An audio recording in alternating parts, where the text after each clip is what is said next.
Un truc totalement fou, là, que je pensais même pas qu'ils allaient rééditer ça un jour, d'un nommé Max, ça s'appelle Peter Punk. Peter Punk.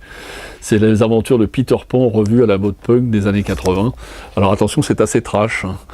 C'est les couleurs criardes des années 80, la métal hurlant, celui qui dessinait Bob Fish, et d'ailleurs le grand Chalon et tout ça. Un peu plus brouillon, hein, que Chalon, qui était quand même beaucoup plus net, mais on retrouve des héroïnes dans des situations un peu pas toujours évidentes, mais attention, c'est